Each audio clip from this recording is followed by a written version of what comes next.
Hey there, and welcome to a really great episode of Her Brotherhood. This is Abby Bolt. Just had a gal that I saw on one of our Facebook groups. She reached out to the whole group and said, like, oh my gosh, I have my first media interview coming up and I don't know what to do. So I said, hey, you know what? Let's talk. I would love to help you with this. And why don't we make it into a coaching call and put it on the podcast? Because there's probably a lot of people out there wondering, how in the heck do I handle media interviews and what do I do? So enjoy. We're going to see how this goes and have a call with her and go through it step by step. And you guys might learn some tips along the way. And thanks for being here on Her Brotherhood.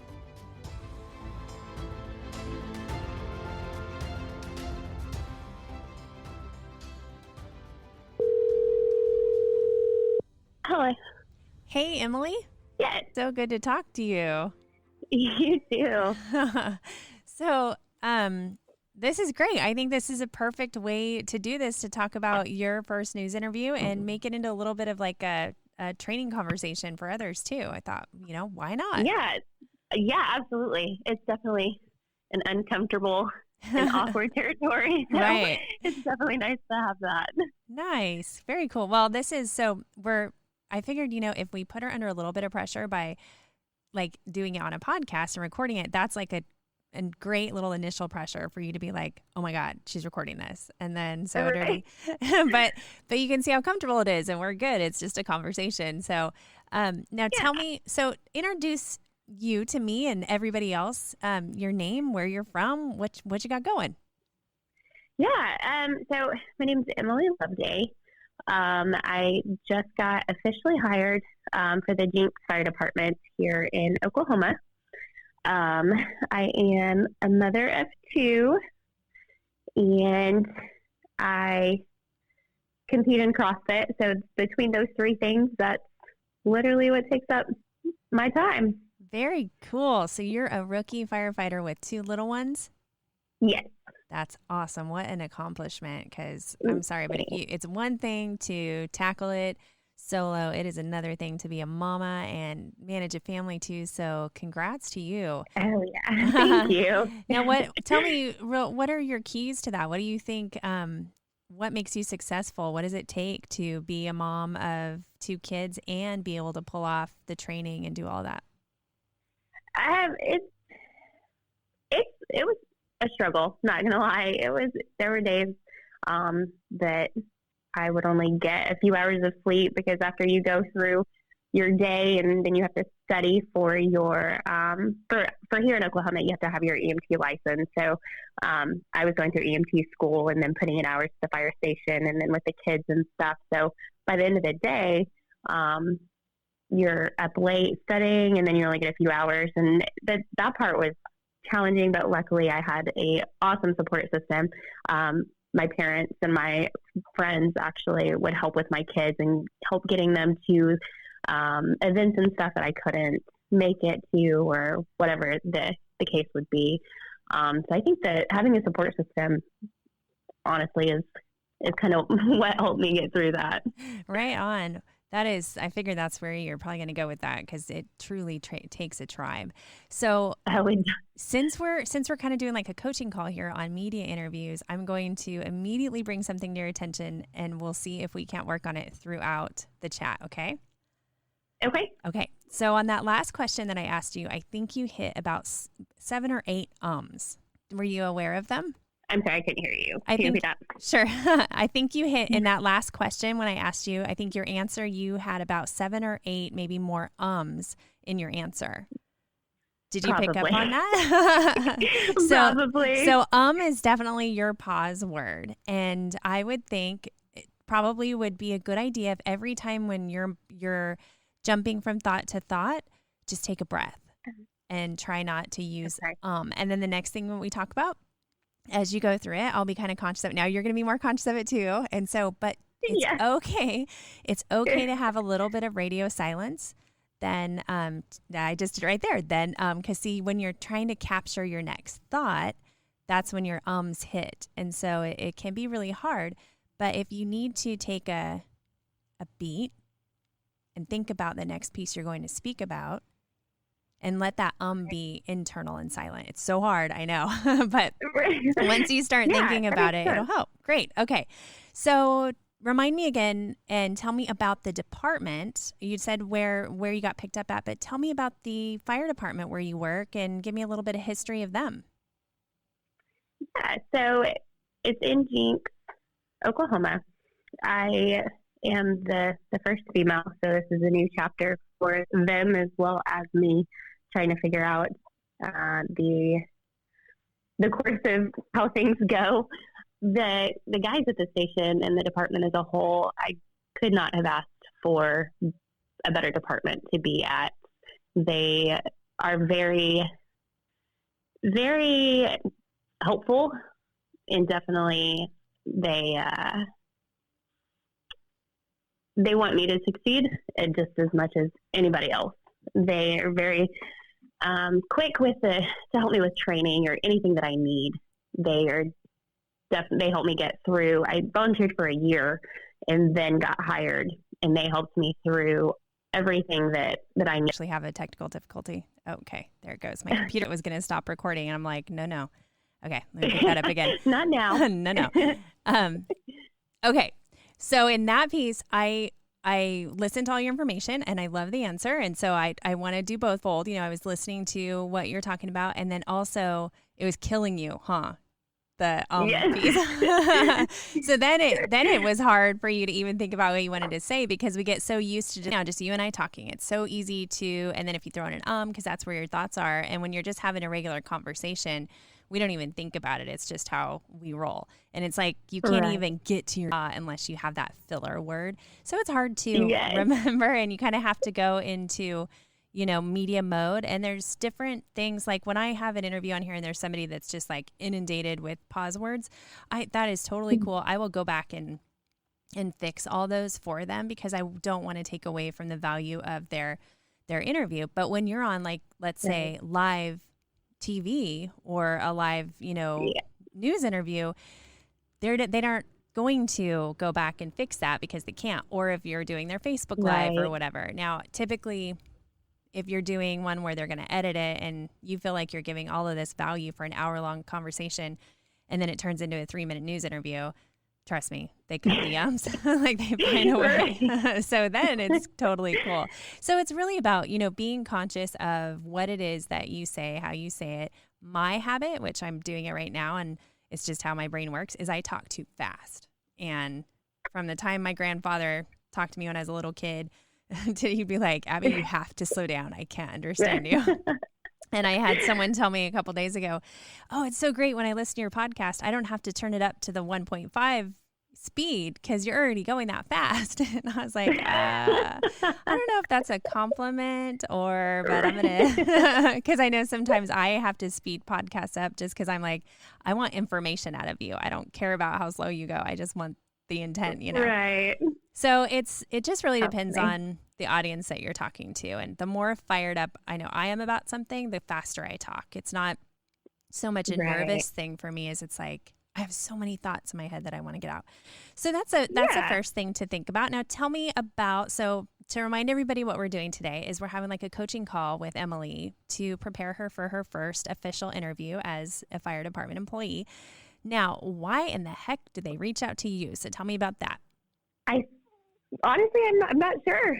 I'm the first female in Jinx. Whoa. And I think that. So wait a minute, you are sure because you're the first female for your fire department. So that is great. Well, and I want you to own that. I thought about that on my way in today, and I thought we always have the habit of being like, well, first of all, I don't want attention because I'm a female. We don't want to be pointed out. And then you don't even want attention. Well, and as a rookie, you're like, I don't want extra attention, right? So there's all these things. So I struggled with that for a long time, and I know a lot of people did. And I probably turned away a lot of opportunities that could have helped people because of that. However, why not own it in this era that we're in? Because you are inspiring.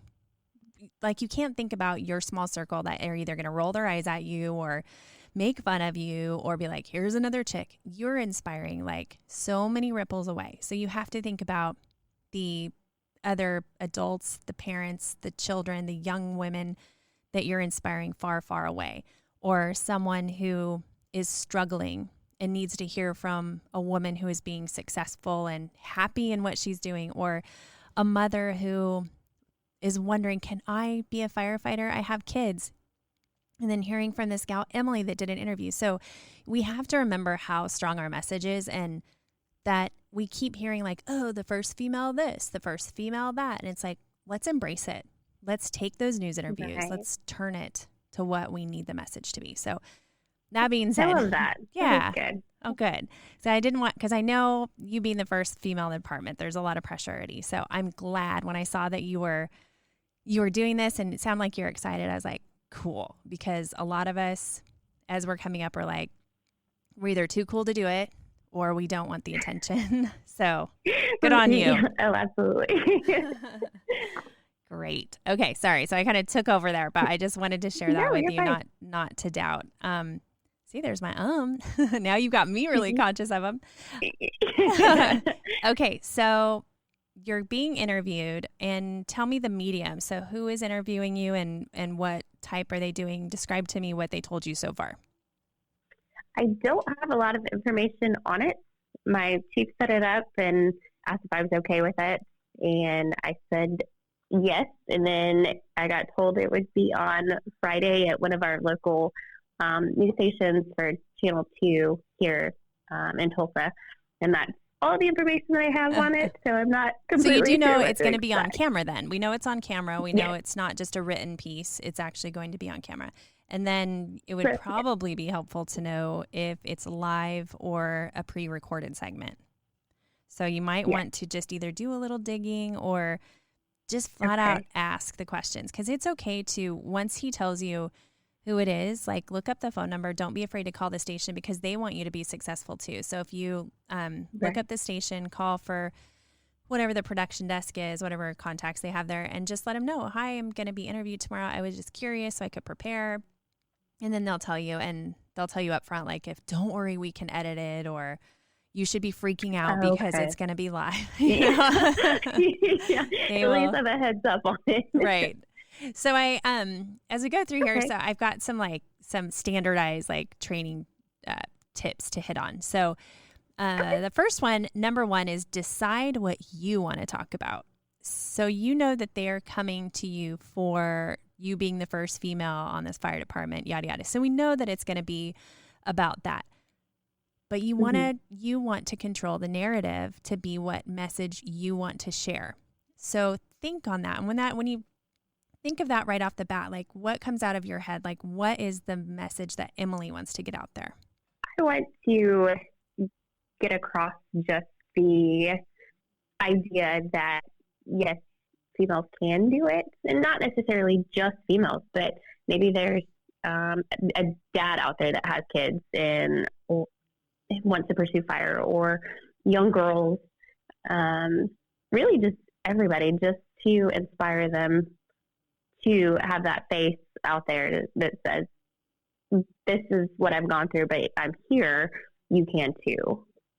Great. So they picture their questions are really just a springboard for you to go off of, because they're asking a basic question, hoping that you're going to then fill it. Like they like to talk as little as possible. They just want to give you a little kind of a spark to light whatever your message is. So that's perfect. So go in there remembering those key messages. And even when you're driving around or today or whatever on your way in, just start talking to yourself like you have an interview right there, and just blah, blah, blah about, this and that, and women and moms and da-da-da, whatever whatever it is. So then, you want to prepare though for certain questions. So are there some questions that you're worried they may ask you that you're not going to be able to just spout off, or that might set you back? Is there anything like that? I don't know that there is anything specific. Generally, when getting put on the spot, I freeze. So really, any of the questions, okay, let's kind of worried about. Let's think about that then. So your freeze tactic. So does your mind just go blank? Yes. Okay. So what do you have any do you have any strategies for that in your life regularly? Like what do you do when that happens? I just work through it. I don't know how to appropriately get through that in an easier way. Okay. So let's see. I would say for you, you just need practice. You need to, how often do you talk yourself in the car?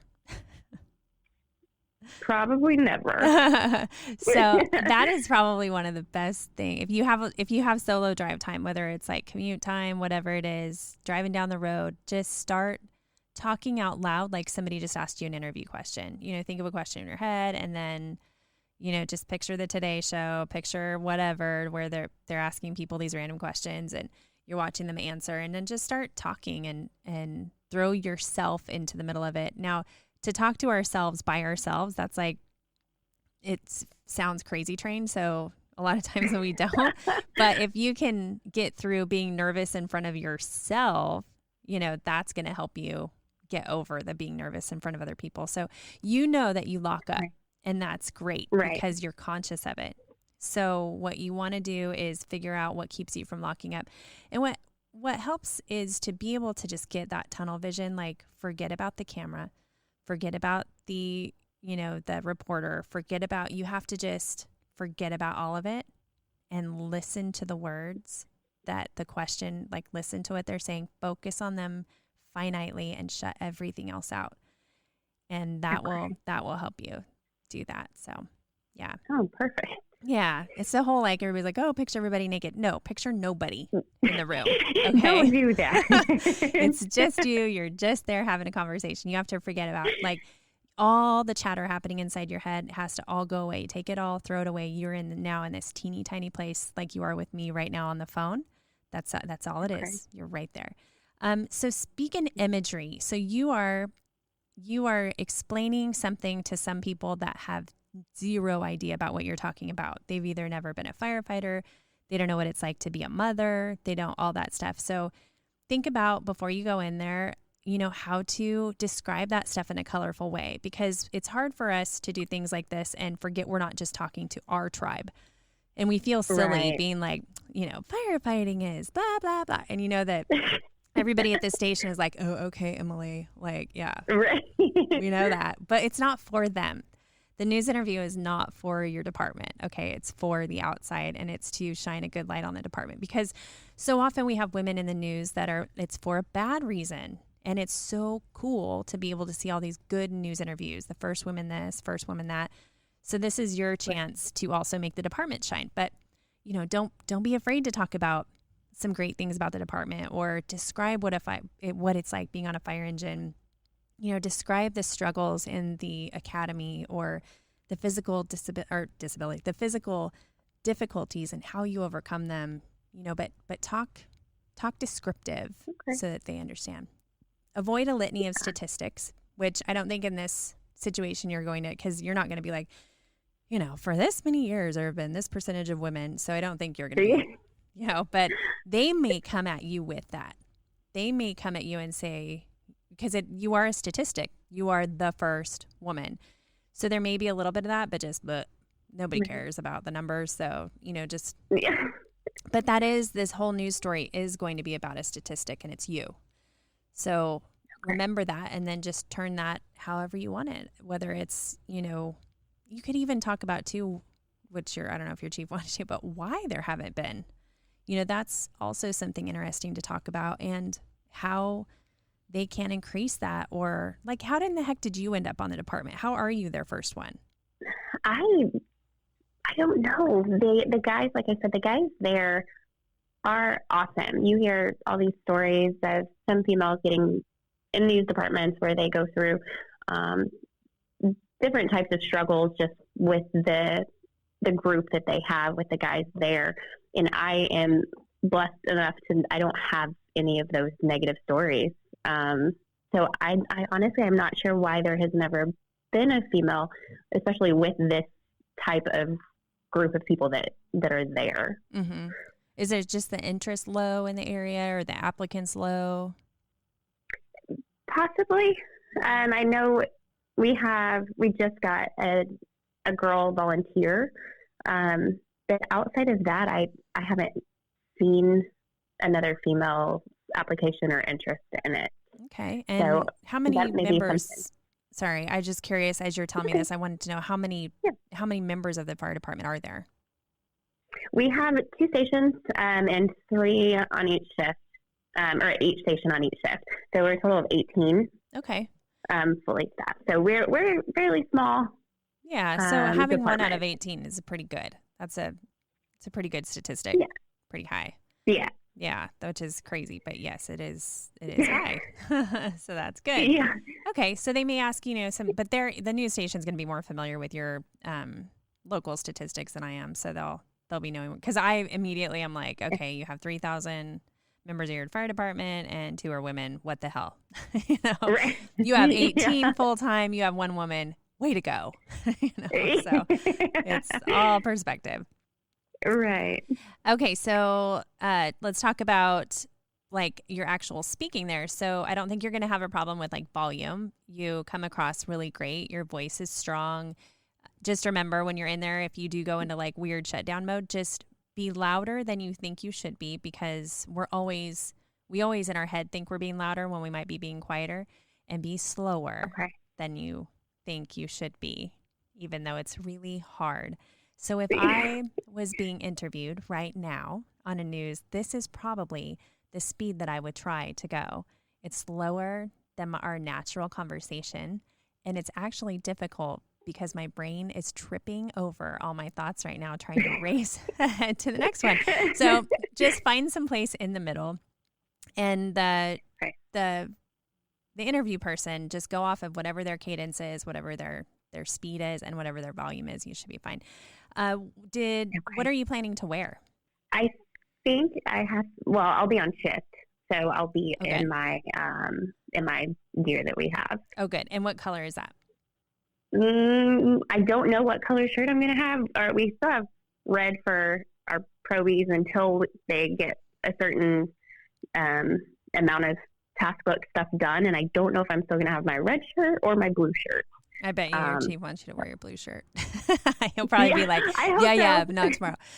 The reason I ask is because it is one of my faults is that I'm a sweater when I get fired up. It's not even when I get nervous. It's when I'm fired up. Like I start sweating. And so depending on what your dress is, your uniform dress or your regular, you got to think about that. And it's something that I am very conscious of if I'm going to something where I know I'm either going to be fired up or stressed out. So that's why I ask you the question of, sounds like you'll be safe either way, but I either end up wearing something that is safe like that, or I have my elbows pinned to my sides so hard I look like a T-Rex and I can't move my arms because I'm so afraid that it's going to be. I had, when I would teach in our academies in California here, I teach all these classes, and the uniforms that we had, the color was not, and the material was not conducive to sweating, and it would just like show so bad. And so I just embraced it. And a guy that was on one of my crews, he was like, I'm just going to nickname you Pitts. And I was like, what? He's like, yep, that's your nickname. I'm like, what are you talking about? He's like, Abby, have you seen yourself when you're teaching? I was like, oh my God, it's so embarrassing because I'm a girl and, girls don't sweat. So I just embraced it. I was like, screw it. So then I started getting really creative on what kind of undershirts I wore and what kind of deodorant I used. But it was just being fired up and pumped up about what I was talking about. So yeah. So that's why I ask about what are you wearing, because okay. And it's okay to wear a little bit of makeup to make yourself feel better on camera, because you are going to be on camera. And so if you typically don't wear anything and you're doing in station in a news station, so it's not like they're just catching you on the side of the road. So it's okay to throw in some mascara and some, whatever on your skin to make yourself feel like more camera ready. So don't be afraid to do that. I don't know what your norm is, but on the flip side, don't overdo it. We don't need eyeshadow and lipstick and, but yeah, you want to make yourself feel confident on the camera. And because the news reporter has about 12 layers on, and they're going to look like some weird HD thing anyway. So you might as well, so I encourage that, because you're trying to put on the good face of the department, and it's okay to be, that you're coming into a studio. So why not? So don't be afraid to do that. Nobody's going to be like, oh my God, she's wearing mascara. It's like, yeah, it's okay. Yeah, it's okay to not look like you rolled out of bed. It's cool. So, yeah. Okay. Let's see here.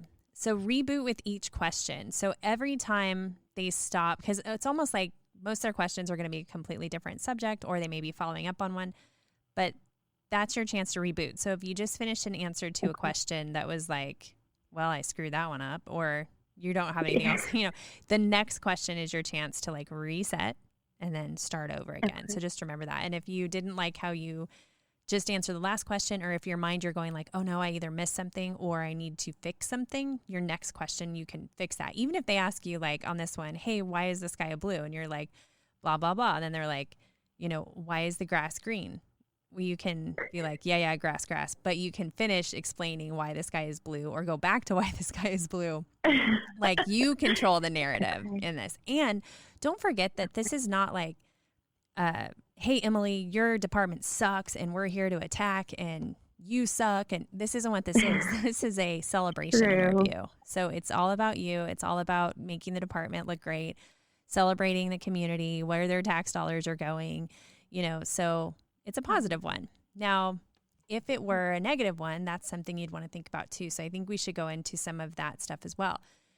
Going back to where we don't want to be interviewed or we shy away from it. So coming from the culture that I started in, especially with wildland fire, and you got a bunch of, tough guys out in the woods and a news camera rolls around, you want to see people disappear? Holy cow. Like people become one with the woods and they're gone. So it's great, but at the same time, we're missing that opportunity to give the message that we want to give. So I always encourage people that if they have the opportunity to go ahead and take it, because if you don't take it, some nitwit is going to. Like that's when you're on a fire, like let's say we're on a campaign fire and there are literally thousands and thousands of firefighters out there within however many mile radius, and some media truck shows up and they're looking for somebody. If they can't grab somebody that they want, whoever will step up is who they're going to take. And that's how you end up with someone on the camera that has absolutely no idea what they're talking about. And then all the firefighters are looking at him going like, who in the hell let this guy be the guy? And it's like, well, he or she was just the one standing there willing to get in front of the camera. So be that person when you know that you have a good message to share. People need to not be afraid. So a really great example is, let's say the federal fire folks versus the state fire folks in California. So Cal Fire, they're like media rock stars and they are branding rock stars. So we in the feds we hide who we are. We hide the name of our agency because we were taught in a culture to like be humble, don't share, to just be quiet, be in the woods, shut up and do your work. Cal Fire has done a better job at having Cal Fire branded on everything you can see. It's on every side of their helmet. It's on every side of their shirt. It's everywhere. So whenever they get interviewed, it's Cal Fire. Like you see that. And then it's like Forest Service who? Like nobody knows. We might even be the ones running the fire. But when Cal Fire is seen on the camera, it's like they own the world. So it's smart of them because they're showing their tax base that, hey, look, we're out here working for you, doing a good job. And then they train all their people how to be camera ready too. So, and be ready to talk. So I think it's important. So now, yeah. So don't be afraid. Rock the colors, always be ready. And don't be, and if people make fun of you, but it becomes like that. It's like a media crew would show up and they'd be like, go find Abby. She'll tolerate you. And some people just couldn't stand it to be in front. They would freak out in front of the camera, but it'd be like, I'd be out on a division and this news crew would roll up and I'd be like, oh, hey, how's it going? And they'd be like, oh, well, we were in camp and they told us to come find you. Like they would drive for miles and miles, but the incident commander would be like, okay, Abby's out here on this piece, go find her. It's like, I got used to it and I would embrace it though, because I was proud to think like, that's really cool. They relied on me to spread the right message, to not say something stupid, and so yeah, it's important. Absolutely. Now, if it does come down to something that is sensitive, like let's say something changed, there's a lawsuit going on or there's a sensitive fire incident that happened, of course, we always want to get overhead's approval. So in this case, if you're out on a working structure fire and a reporter comes up to you, let's say there's been a fatality or somebody's talking that there could have been a fatality, and a reporter comes up and shoves something in your face, of course, you're going to want to default to your supervisor, run that up the chain because Right. if it is a headhunt, you definitely want to pass that up. So I don't want people Right. to take that the wrong way. Like you don't want to jump in front of the camera when it's just going to, put something at risk. So that one, I think. Yeah. Do you guys have a policy or like a media policy that you've talked about? We generally just point it to the captain or Keith if he's on Yeah. if he's on scene. Right. We say go find the white hat. Right. See, I know we just all point to, but they wouldn't want to hear from the white hat. They want to hear from the red and yellows Right. but yeah, I mean, that's their job. And do you guys have somebody that's identified for public information? We don't. Oh, wow. Okay. Well, I think you just became it. So congratulations.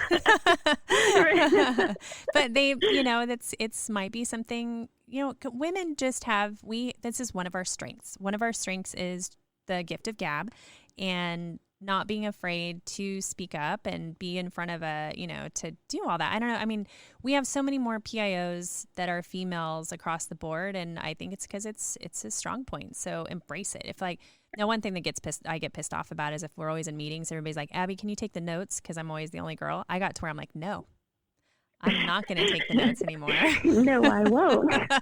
I eventually had to say no because I got tired of just because I was the one girl in the room and that might be my strength. I'm like, no. So yeah, but I think it's great to embrace doing the public information side and you're personable and that's half that. So a lot of these interviews now are happening with Facebook Live. They're rolling up with their freaking iPhone and they've already got it rolling. Or you've been on Facebook Live for the last hour and you didn't even know it. Yeah, one time I was on this fire. It was burning through a bunch of homes. It was an all-nighter. It was like 2 a.m. and I'm on the side of the road and someone's like, hey, the news crews are going to be showing up right here at this roadblock. Can you go and, they want to talk to somebody. So can you just go talk to them? And it was a really sensitive situation. And I think we were up to like 200 or 300 homes at the time and some fatalities. Oh my goodness. So they're all set up. Well, then I just start BSing with this news reporter. We're talking because when you're off the camera, it's great to you build a rapport with them. You know them, and you're not worried that they're going to throw you under the bus, and you're just chit chatting because you want to prepare and really let them know what's really off the record stuff going on. And then come to find out, we've been talking for like 20 minutes, and she had her phone on a tripod behind us, filming Facebook Live the entire time. Oh my goodness! I didn't say anything that was concerning. I was just shooting the shit, but it was like I very well could have easily. So nowadays they're on like a complete live feed all the time. So we have to remember that in everything that we're doing. And it's okay also to talk to, you'll build a rapport with them. And whenever you're going to go into an interview, like I was saying, call the station and find out what the situation's going to be so that you're better prepared. It's okay. They're used to that. And have a conversation whenever you're doing interviews. What is this for? What is it going to be edited? Is it going to be live? And don't be afraid to be like, okay, so if I say something stupid, can you take it out? Like, don't be afraid to ask them that because that's what you want to know, so you're like, I do need to know that. Yeah, it's important. So like you're doing a morning show, so it might be live, but it also might be taped for later play. So that's cool. I would ask him that. Be like, okay, so, if I do this or, don't be afraid. Just be honest with them because your prep questions with them are not the interview. It's okay. They interview nervous people all the time and you're trying to protect yourself. So you're like, because if you're going on and you say something that's completely detrimental to yourself or to the department, it just fell out, who knows what it could be. You want to be able to say, oh my gosh, can you take that off? And they'll be like, right. And they'll have no problem with that. So yeah, you just want to know. Yeah, you want to know what the thing is. So they're out to help you. And yeah, if you're into one where they're not out to help you, default it to someone else. That's an easy one. I don't know. Talk to my chief. Yeah. So Yeah. Easy. Okay. So what else? What else is making you nervous? Really just all of it because like we talked about like just the pressure of being a rookie and then being a female and making sure that I say the right things. Just that whole group of things is really, really it. Well, I want you, okay, so your interview is tomorrow, right? Yes. Okay, so I'm going to actually do something I don't usually do. I'm going to put this on the podcast today so that you can replay it back and just go over this stuff again. And then I'm going to challenge you from now until you're there tomorrow. I want you to be doing internal interviews the entire time. And I want you to be talking to yourself all day long. I'm not even kidding you. So, okay. I can do that. Okay. I want you to do that. And it's going now, your pause words they're really not bad and they're very natural. So I don't want you to be too overconscious about that, but now you're going to be thinking about it more. But I don't want it to disable you or, set you back, because actually they come through so easily. It's not going to be a big deal. And then you'll hear this. I'm going to leave them all in the interview, and I'm going to leave mine in. And then you'll hear where like they are distracting or where they're not distracting, but they're very natural. So I wouldn't worry about that. And I want you to, what are you doing for that? Like, do you have drive time in the next couple of days or solo time? Yeah, I do have drive time. I actually have a part-time job that I work on my days off, and it's about 20 minutes from my house. So I have that. Perfect. That drive. And you have a smartphone, obviously. So it's got a record function. So don't be afraid to record yourself and play yourself back. And this is, that's too much for today, but in the future you can. But I want you to, when you're driving this entire time home and there and back, I want you to, in your head, think of a question they would ask you. And then I want you to just go for it out loud, say it, talk it as you're driving, just like you're on camera, and practice. Okay. You're going to rock it. It's going to be great. And it's just the first of so many. And it's the best way to get our message out for others and the community. They want to know how their tax dollars are being spent. And a great story, a happy story is one of the best. And we all love hearing first time this, first time that, until we never have any more first women this and that. We want to keep it going. And it's up to people like you to share that message. So I'm glad you're doing it, Emily. Well, thank you. Yeah, I can't. So I want to follow up. So you're just starting in, and I want to follow up with you in the future and know more about how it's going. And did you go through a regular academy? How do you guys do that there? For my department, they put us through our Fire One, which we went to another town here and did an academy with them for the Fire One and hazmat. And then that was kind of like an in-house type academy. It wasn't like a full 5 months, I think, for the bigger cities here. So we just had the little in-house one. Nice. And then the other piece that you mentioned in the beginning that I wanted to follow up with is tell me about CrossFit competition. Yeah.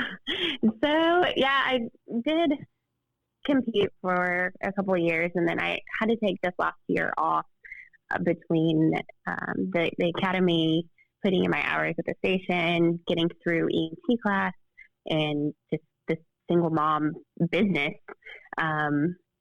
I had to kind of take a year off from all of that. So I'm slowly starting to get back into it and back into training, and hopefully I can get back into competing sometime soon.